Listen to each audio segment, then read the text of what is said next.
जहाँ देश एक तरफ साफ सफाई और स्वच्छता अभियान की बात करती है, वहीं अभी हम खड़े हैं, आपको बता दूं कि मनेंद्रगढ़ के सामुदायिक स्वास्थ्य केंद्र में, जहाँ पे मैं आपको बता दूं गंदगी का इस प्रकार आलम है कि लोगों का यहाँ रहना दुर्भर हो गया है। आपको दिखाना चाहूंगी, सीधी तस्वीरें आपको दिखाऊंगा कि किस प्रकार से यहाँ पे आप गंदगी देख सकते हैं। ये चारों तरफ वार्ड है, यहाँ पे महिला वार्ड है, जनरल वार्ड है, सारे वार्ड है। अगर मैं आपको दिखाना चाहूँ किस प्रकार से जो बीच में ही किस प्रकार से गंदगी का जो अंबार यहाँ कई दिनों से रखा गया है, जिसके चलते अच्छे खासे मरीज भी यहाँ पे बीमार हो जा रहे हैं।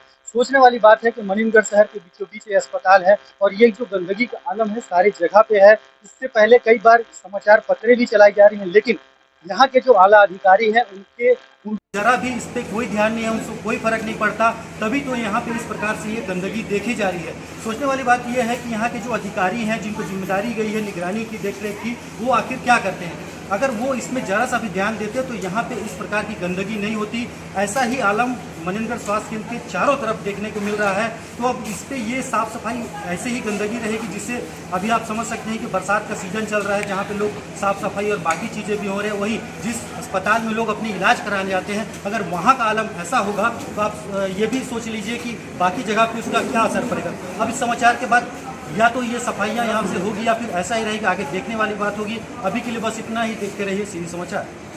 एमसीबी के अंतर्गत आने वाले जिला मुख्यालय मनेंद्रगढ़ का सामुदायिक स्वास्थ्य केंद्र परिसर में गंदगी का अंबार लगा हुआ है। साथ ही पूरा अस्पताल परिसर में बदबू का माहौल बना रहता है। इस संदर्भ में जब भी यहाँ के किसी संबंधित अधिकारी से बात करनी चाहिए जाती है तो उनके द्वारा ना तो फोन उठाया जाता है और ना ही कोई प्रतिक्रिया दी जाती है।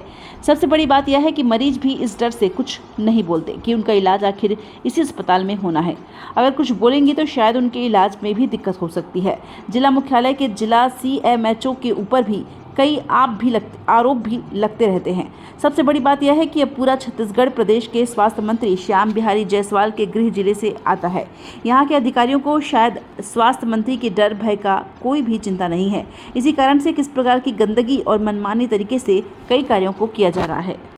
देखिए, स्वास्थ्य विभाग हमारे क्षेत्र की बदनसीबी है कि हमारे विधानसभा मनेंद्रगढ़ से स्वास्थ्य मंत्री हैं श्री श्याम बिहारी जायसवाल जी छत्तीसगढ़ के, और उनके विधानसभा क्षेत्र में सरकारी अस्पताल, चाहे मनेंद्रगढ़ की आप बात करें चाहे दूसरे क्षेत्रों की, गंदगी बेतहाशा आपको मिलेगी। इसके अलावा आप शौचालय जाइए, वहाँ बदबू की स्थिति, पंखे नहीं चल रहे हैं।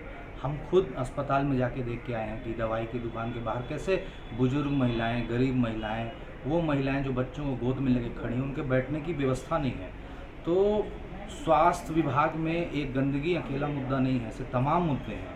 तो यहाँ के अधिकारी उस पर ध्यान देते कि नहीं देते हैं? यहाँ के अधिकारी तो मुझे लगता है कि जितने भी राजनीतिक प्रभावशाली लोग हैं उनसे उनका तालमेल है, साठगांठ है। क्योंकि अभी बहुत पहले, विगत कुछ दिनों पहले हमने एक स्वास्थ्य घोटाले उजागर किया 10 लोगों का, और ताज्जुब होता है मुझे कि अभी तक स्वास्थ्य मंत्री को उस पर कोई बयान नहीं आया है। तो अधिकारी बिल्कुल करप्ट हैं मनेंद्रगढ़ में स्वास्थ्य विभाग के। और सुरेश तिवारी जी तो आप जानते हैं कि 30 साल से यहाँ पदस्थ हैं, तो कहीं ना कहीं राजनीतिक प्रभाव है उनका, इसी कारण वो आज 30 साल से मनेंद्रगढ़ में ही पदस्थ हैं।